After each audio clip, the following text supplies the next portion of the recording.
우리 오늘 성경 말씀은 사무엘상 17장 41절로 47절 말씀입니다. 사무엘상 17장 41절로 47절 말씀, 제 성경은 437쪽에서 8쪽 구약 성경. 우리 한 절씩 번갈아 읽겠습니다. 블레셋 사람이 방패에 든 사람을 앞세우고 다윗에게로 점점 가까이 나아가니라. 그 블레셋 사람이 둘러보다가 다윗을 보고 업신여기니 이는 그가 젊고 붉고 용모가 아름다움이라. 블레셋 사람이 다윗에게 이르되 내가 나를 괴로 여기고 막대기를 가지고 내게 나아왔느냐 하고 그의 신들의 이름으로 다윗을 저주하고, 그 블레셋 사람이 또 다윗에게 이르되 내게로 오라. 내가 네 살을 공중의 새들과 들짐승들에게 주리라 하는지라. 다윗이 블레셋 사람에게 이르되 너는 칼과 창과 단창으로 내게 나아오거니와 나는 만군의 여호와의 이름 곧 내가 모욕하는 이스라엘 군대의 하나님의 이름으로 내게 나아가노라.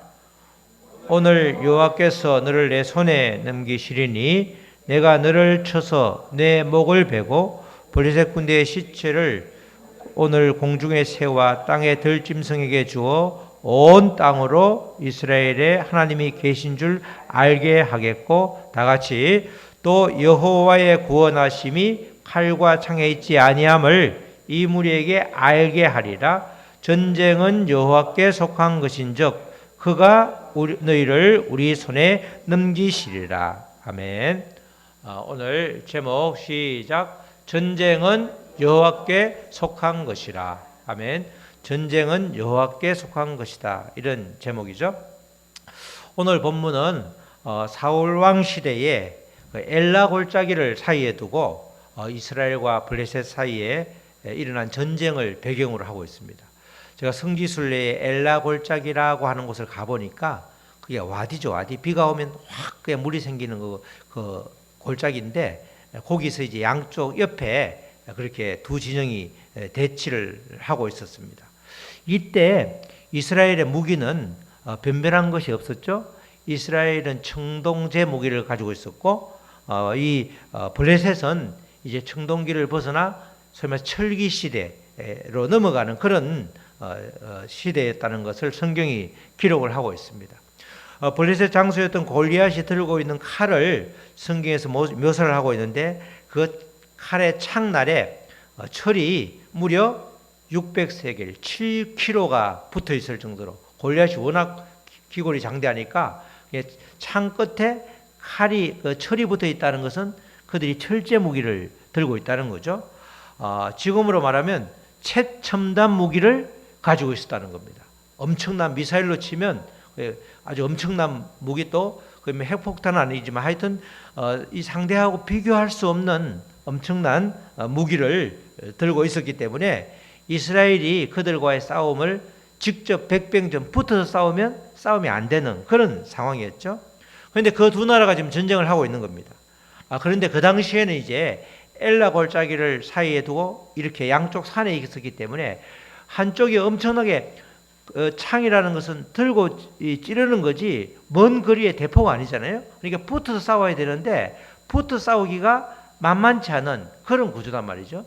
왜냐하면 이스라엘이 내려가지 않으면 그들이 올라오면 위에서 치는 건 더 쉬우니까. 그래서 이 창은 이 청동기 철제 무기라 할지라도 그렇게 사람이 맞붙지 않으면 쉽게 이길 수 없는. 그래서 이 당시에 이제 지형적 구조가 정면 승부보다는 너 한쪽 대표하는 사람, 이쪽 대표하는 사람, 그래 맞붙어 싸우는 게 오히려 그 당시에 이제 적합한 환경이었고 그런 게 받아들여지는 그런 전쟁이었습니다. 지금은 숫자가 많으면 1대1로 붙고 우리가 10,000명이고 여기가 5,000명이면 한 명씩 죽이면 5,000명이 남잖아요. 우리가 왜 바둑 할 때 이 돌로 톡톡 칠 때 마지막에 한 녀석만 남으면 이기듯이 그렇게 싸우는데, 바둑 우리 돌치기 할 때는. 근데 이거는 그런 게 아니고 하여튼 어쨌든 양쪽 산에 있기 때문에 골짜기로 내려와야 되는데 내려와서 붙지를 못하는 그런 이제 구조죠. 이때 이제 다윗이 아버지 신부름으로 전쟁터를 가게 되는데 무려 40일 동안 계속해서 블레셋에서 사람이 나와서 조롱을 하는 거예요. 계속해서 이렇게 그런 조롱이 지속되고 있을 때 그들이 이제 조롱하는 것은 이스라엘 그 군대에게 고도의 심리전을 하는 거죠. 넌 안 돼. 우리가 훨씬 힘이 세. 이러면서 그냥 싸우면 다 너희들이 지니까 우리한테 항복하는 게 나을 걸. 이렇게 이제 계속해서 대치하면서 조롱을 하고 있는 그런 상태였습니다. 그때 다윗이 등장해서 이스라엘 대표로 나가죠. 오늘 말씀은 다윗을 통해서 일하시는 하나님의 놀라운 역사, 그것을 통해서 정말 우리도 다윗처럼 믿음을 갖게 해달라, 믿음을 달라, 이렇게 기도하면서 또 도전받는 그런 시간이 되시기를 축복합니다. 다윗은 아버지로부터 전쟁터에 나가 있는 3명의 형들을 도시락 배달로 심부름을 갔습니다. 그 당시에는 이제 상비군이 있는 것이 아니라 일하다가 적정한 연령이 되면 그냥 싸운다 그러면 다 가야 되는. 그래서 어찌 보면 군수품이 제대로 되어 있지 않으니까 도시락을 싸다가 가서 너희 형들 잘 있나 보고 와라고 할 정도로, 그 정도로 이제 전장터가 좀 허술했죠. 그런데 마침 그때 블레셋 진영에 거인이 아주 엄청난 부르짖음으로 아주 외치고 있었죠. 나와라, 나와 붙을 사람 나와라. ጭ렁ጭ렁하게 그 골짜기를 메우니까 이스라엘 백성들이 전부 다 공포에 휩싸여 있었던 것입니다. 1대1로 상대할 사람이 아무도 없던 차에 사울 왕의 허락을 받고 이제 다윗이 나가게 되는 거죠. 그때 다윗이 나갈 때 골리앗은 앞에 방패든내를 하나 세우고 이제 다윗과 점점 거리를 좁혀오면서 좁혀오는 상황을 이렇게 17장 41절로 42절에서 말을 하고 있죠. 블레셋 사람이 골리앗을 말하죠. 골리앗이 방패를 든 사람을 앞세우고 1대1로 싸워야 되는데 방패를 든 사람을 하나 앞세우고 다윗에게로 점점 가까이 나아가니라. 이제 그러면서 블레셋 사람 골리앗이 다윗을 향해서 보죠. 블레셋 사람이 둘러보다가 다윗을 보고 업신여기니 이는 그가 젊고 붉고 용모가 아름다움이라. 이렇게 다가오는 맞상대 다윗을 보니까 좀 기가 찬 거죠. 아주 조그마한 애가 오니까, 이때 한 15살이니까 그 당시에 어른들의 평균 키가 140에서 150 사이라고 그러니까 아주 그래도 이 골리앗이 볼 때는 꼬맹이죠, 꼬맹이. 이 그가 젊고 붉고 용모가 아름답다, 이 말은 꼬맹이다 이런 뜻이죠. 아주 키로 볼 때는 상대가 안 되는 그런 아주 저런 애를, 이런 꼬맹이를 그렇게 대표가 없나 보냈나 할 정도로 이제 아주 업신여기면서 그를 대하고 있을 때 다윗이 결코 지지 않죠. 43절로 44절에 블레셋 사람이 다윗에게 이르되 너가 나를 개로 여기고 막대기를 가지고 내게 나와왔느냐 하고, 지금 이제 물맷돌 5개 하고 그다음에 이 막대기를 하나 가지고 가니까 그렇게 말하는 거죠. 막대기로 가지고 오니까 내가 개냐? 이러면서 그의 신들의 이름으로, 신이 아니죠, 신들의 이름으로, 혼합 잡신들이 많은 거예요. 아주 이런 신 저런 신, 그 블레셋 사람들이 섬기는 신들의 이름으로 다윗을 저주하고, 44절 블레셋 사람이 또 다윗에게 이르되 내게로 오라, 내가 내 살을 공중의 새들과 들짐승에게 주리라 하는지라. 이 43절 44절은 골리앗이 다윗을 향해 하는 말이죠. 다윗이 아니라. 그랬을 때 이 전쟁의 신들 하는 거 보면 이 전쟁은, 고대 전쟁은 전부 신들의 싸움이기 때문에 그 블레셋이 모시는 신들 그리고 이스라엘의 신, 그와의 싸움을 지금 하고 있고, 골리앗이 자기 신들의 이름으로 다윗을 저주하는 그런 장면이 되죠. 이 골리앗이 기세등등하게 말할 때 다윗은 전혀 기죽지 않고 주눅들지 않고 이렇게 말을 하죠. 45절에 보면 다 같이 시작. 다윗이 블레셋 사람에게 이르되 너는 칼과 창과 단창으로 내게 나아오거니와 너는 만군의 여호와의 이름 곧 내가 모욕하는 이스라엘 군대의 하나님의 이름으로 내게 나아가노라. 정확하게 아주 다윗은 싸움의 본질을 이해하고 있죠. 사울 왕조차도 사실은 두려움에 떨고 나가지 못했습니다. 사울이 싸움을 꽤 잘했죠. 보면 사울이 이 왕이 될 때도 싸움을 잘해서 정말 인정받아서 왕이 될 정도인데 싸움을 굉장히 잘했는데, 그러나 이 다윗 사울조차도 지금 이 골리앗을 상대하기는 전혀 버거워서 나서지 못했습니다. 사울 왕은 더 이상 하나님의 신에 감동되지 않았고, 어찌 보면 이제 자신의 권력과 신체적인 조건에 의존했기 때문에 자기보다 훨씬 힘이 세고 큰 다윗을 상대할 수가 없었죠. 이 골리앗을 상대할 수가 없었죠. 사울 왕은 골리앗을 하나님의 군대를 모욕하는 자 이렇게 보는 것이 아니라, 사울은 자신의 왕위를 위협하는 거인으로만 보고 있었기 때문에 선뜻 나서지 못했습니다. 그러나 다윗은 골리앗을 말씀해 보면 할례 받지 못한 블레셋 사람 이렇게 말할 정도로 정확하게 그는 하나님의 언약과 상관없기 때문에 결코 하나님의 백성을 이길 수 없다.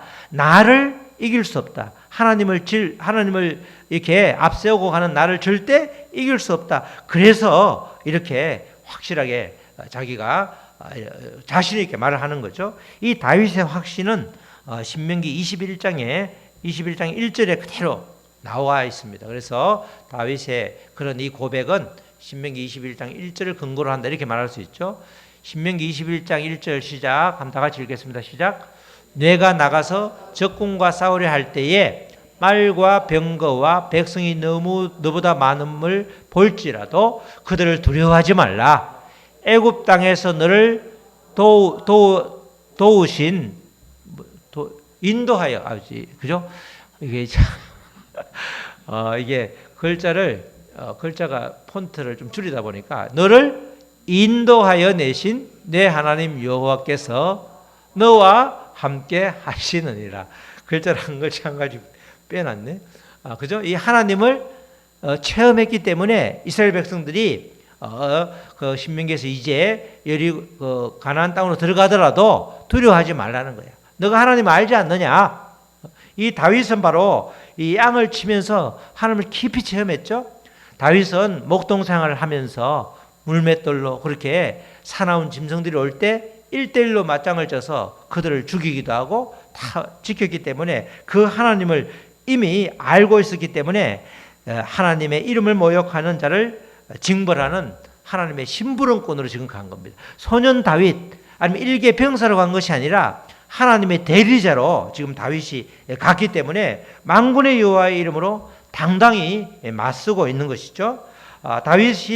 다윗은 이 골리앗의 급박에 전혀 굴하지 않고 그가 전쟁의 본질, 즉 우리 오늘 제목처럼 전쟁은 하나님께 속했다 그렇게 고백하는 장면이 우리 46절 47절이죠. 오늘 여호와께서 너를 내 손에 넘기시리니 내가 너를 쳐서 내 목을 베고 블레셋 군대의 시체를 오늘 공중의 새와 땅의 들짐승들에게 주어 온 땅으로 이스라엘의 하나님이 계신 줄 알게 한다는 거죠. 그리고 또 여호와의 구원하심이 칼과 창에 있지 아니함을 이 무리에게 알게 하리라. 지금 알게 하리라 반복되고 있죠. 전쟁은 여호와께 속한 것인즉 그가 너희를 우리 손에 넘기시리라. 이렇게 아주 골리앗이 들으면 듣는 골리앗으로는 진짜 기가 막히고 황당하고 뭐 이런 애가 있어 할 정도로 이렇게 죽음을 바로 코앞에 두고 이 죽을 목숨인데 얘가 도대체 이제 죽게 생겼으니까 못하는 말이 없네 이렇게 이제 마음속으로 생각하고 있었겠죠. 다윗은 블레셋과 이스라엘의 전쟁의 주인이 이스라엘 군대도 아니고 블레셋 군대도 아니고 바로 여호와이시다 그걸 선포하고 있는 것입니다. 전쟁의 승패가 병력의 수나 무기의 질이 아니라 하나님의 의지와 계획에 달려있다. 그것을 천명하고 있는 거죠. 특별히 전쟁을 주관하시는 여호와께서 알게 하리라 두 번 이렇게 외치고 소리치고 있는데 이 알게 하리란 말은 뭘 알게 하느냐 하면 블레셋 군대에게는 골리앗의 죽음을 통해서 심판을 받는 것을 알게 하고 또 이스라엘 군대들 이스라엘 사람들에게는 여호와께서 살아계심을 확실하게 알게 하는 그런 계기가 되는 겁니다. 알게 한다 이 말은 양쪽을 향해서 블레셋 사람들에게는 이 골리앗의 죽음을 통해서 너희들이 심판을 받았다. 그걸 알게 하는 거고, 이스라엘 백성들은 두려워하지 말고 하나님은 살아계시다. 그게 바로 우리 하나님이시다. 그걸 알게 한다는 겁니다. 다윗과 골리앗으로 대표되는 이 싸움은 사실은 이 구약 성경이 다 그렇듯이 예수님을 예표하고 있죠. 지금 다윗이 이스라엘 군대를 대표해서 홀로 골리앗을 맞섰듯이 예수 그리스도께서도 우리 모든 인류를 대표해서 죄와 사망 그리고 사탄이라는 거대한 대적과 홀로 싸우셨습니다. 다윗의 승리가 이스라엘 전체의 승리가 되었듯이 예수 그리스도의 승리가 바로 우리 예수 그리스도를 믿는 모든 우리의 승리가 되었죠. 그래서 우리도 지금도 마찬가지로 다윗이 이 여호와의 이름으로 나갔듯이 우리도 예수 그리스도의 이름으로 나갈 때에 이 원수는, 적들은 아무리 골리앗처럼 대단한 군사가 있다 할지라도, 아주 겉보기에는 무서워 보일지 할지라도 아무것도 아니라는 것입니다. 다윗이 가장 어린 막내였고 세상적인 기준에서 약한 자였지만 하나님의 능력을 힘입어 승리했듯이 그리스도 또한, 예수 그리스도도 연약한 인간의 모습으로 오셔서 세상에 강한 것들을 부끄럽게 하셨습니다. 고린도전서 1장 27절은 이런 상황을 잘 대변해 주는 말씀이죠. 고린도전서 1장 27절 다 같이 시작. 하나님께서 세상에 미련한 것들을 택하사 지혜 있는 자들을 부끄럽게 하려 하시고 세상에 약한 것들을 택하사 강한 것들을 부끄럽게 하려 하시며, 이렇게 다윗도 하나님께서 쓰시면 골리앗을 무너뜨릴 수 있고, 약한 다윗도 마찬가지로 우리도 아무리 연약하지만 하나님께서 택하여 쓰시면 아무리 강한 자들도 우리가 상대할 수 있기 때문에 우리는 두려워할 필요가 전혀 없다는 것입니다. 그런데 우리가 오늘 말씀에서 그럼 오늘날 우리가 마주하고 있는 골리앗은 무엇인가? 그죠? 우리가 직면하고 있는 골리앗은 여러 가지죠. 질병도 때로는 내가 도저히 넘어갈 수 없는 골리앗이 될 수도 있고, 또는 경제적인 위기도 이게 이제 망했구나, 더 이상 내가 이 고비를 넘길 수 없겠구나, 그렇게 되면 그것도 골리앗이 될 수 있고, 또 각종 중독, 요새 중독이 많죠. 중독이 굉장히 많습니다. 뭐 술 중독이든 뭐 폭력 중독이 됐든 뭐 여러 가지, 게임 중독 그러면 또 듣기 싫어하는 사람이 많잖아요. 그리고 또 여러 가지 하여튼 중독들이 굉장히 많은데 그 중독도 내 힘으로 되지 극복하지 못할 때가 많잖아요. 그렇다고 그러면 그것도 골리앗이 되는 거고, 또 영적인 침체도 그런 골리앗이 될 수 있습니다. 이런 크고 작은 골리앗들, 즉 하나님께로 나아가는 것을 방해하는 모든 것들이 바로 골리앗이라고 말할 수 있기 때문에 골리앗은 어찌 보면 죄의 덩어리다, 이렇게 응집한 총체다, 이렇게 말할 수도 있는 것입니다. 이 골리앗을 대적하는 유일한 방법은 바로 하나님을 체험함으로써 하나님의 위대하심이 나에게 실제가 될 때, 예수 그리스도의 이름이 나에게 실제가 될 때, 그것이 나의 가장 큰 무기이기 때문에 그것이 나에게 내가 쓸 수 있는 무기가 될 때 이 골리앗은 얼마든지 대적할 수 있는 것이죠. 여호와의 이름으로 골리앗을 대적할 때 골리앗은 쓰러져 죽었던 것입니다. 마찬가지로 우리에게 다가오는 크고 작은 골리앗, 예수 그리스도의 이름으로 나아갈 때 그들은 반드시 도망가게 되어 있는 거죠. 이 다윗의 지혜가 특별히 또 돋보이는 것은 다윗이 싸워야 될 대상을 아주 정확하게 짚고 있었죠. 사실은 이 대표가 되기 전에, 이 싸움의 대표가 되면 이 사울의 딸도 준다더라, 뭐 재산도 준다더라, 여러 가지 말들이 많았을 때 다윗이 자꾸 물어봤잖아요. 그러니까 형이 기가 차는 거죠. 제일 막내가 나서지 마, 때리지, 야 인마 나서지 마, 이랬을 때 그가 왜 형이 그러냐고, 형들과 싸울 수 있었잖아요. 그런데 형들과 싸우지 않았잖아요. 도시락 배달하러 갔던 그 다윗이 나서니까 제일 큰 엘리압이 다윗을 비난하고 조롱했잖아요. 그렇지만 그가 형에게 에너지를 낭비하지 않고 진정한 적인 골리앗에게 집중을 했잖아요. 우리도 마찬가지죠. 불필요한 인간관계에서 갈등이나 감정 소모에 빠져서 정작 싸워야 될 영적 전쟁을 소홀히 해서는 안 된다는 것입니다. 우리는 싸움의 상대를 선택을 잘못 선택할 때가 아주 많잖아요. 우리가 사람과의 싸워도 사실은 그 안에 악한 세력과 싸워야 되는데 그 사람을 싸우잖아요. 그러니까 관계가 틀어지고 힘든 상황이 하는데 다윗이 형들이 그러면 큰형이 무시하고 이러면 말을 안 들을 수도 있고 아니면 형 왜 그러냐고 형은 나가 싸울 수 있냐고 겁쟁이면서 싸우지도 못하면서 사울왕이 나한테 싸우러 왜 기회를 주는데 형은 왜 그러냐고 막 이렇게 대들 수 있었지만 감정 소모나 에너지 소모를 전혀 안 하죠. 지금 싸워야 될 자는 누구예요?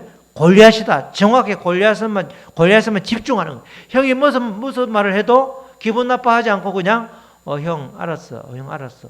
근데 지금 그런 때가 아닌 것 같아. 이러면서 형의 기분도 상하지 않게 하면서 골리앗에 집중하니까 골리앗을 넘어뜨릴 수 있는 그런 기회를 얻게 되는 것입니다. 사랑하는 성도 여러분, 전쟁이 여호와께 속했다는 고백은 하나님의 전능하심을 의지함으로써 현실에 담대하게 맞서는 아주 적극적인 우리의 신앙의 표현이라고 볼 수 있는 것입니다. 칼과 창으로 대변되는 골리앗에 맞서 여호와의 이름을 신뢰하며 나아갈 때에 변함없는 승리가 보장되는 것입니다.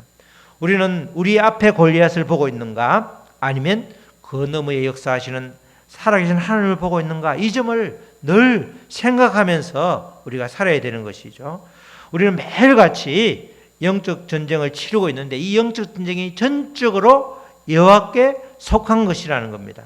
우리를 겁박하는 모든 골리앗을 여호와의 이름을 신뢰함으로 맞서 싸울 때 하나님은 언제나 우리 편이기 때문에 우리는 넉넉히 승리를 하게 되는 것입니다.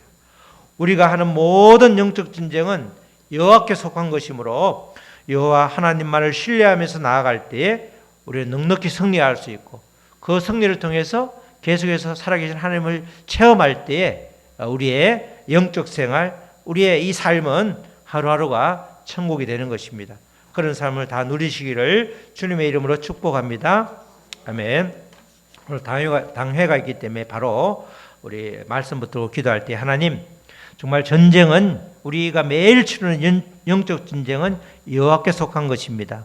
하나님은 언제나 내 편이기 때문에 우리는 그 골리앗을 크고 작은 골리앗을 전부 다 우리가 상대해서 승리할 수 있습니다. 그것을 하나님께서 보장해 주셨습니다.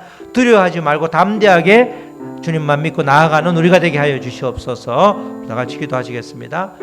하나님 아버지 감사합니다. 주님 우리를 도와주시니 감사합니다. 주님 언제나 내 편이시라. 아버지 여호와는 내 편이시라. 여호와는 나와 함께 하시고 주님은 나와 함께 하시기 때문에 주님 우리는 아버지 승리할 수 있는 것입니다. 주님 우리를 도와주시고 축복하여 주시고 우리와 함께 하여 주시옵소서. 언제나 아버지 주님은 내 편이심에 아버지 우리는 승리가 보장되어 있습니다. 아버지 전쟁은 여호와께 속한 것임을 분명히 알고 우리가 적을 잘 선택해서 아버지 엉뚱한 곳에 에너지와 감정을 소모하지 않도록 우리를 지켜주시옵소서. 하나님 아버지 감사합니다. 주님께서 우리를 언제나 지켜주시고 또 주님 언제나 내 편이시라.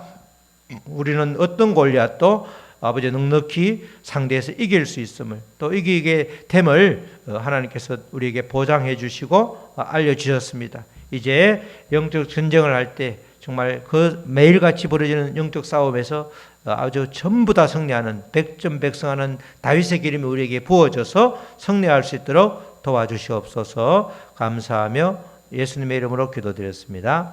아멘.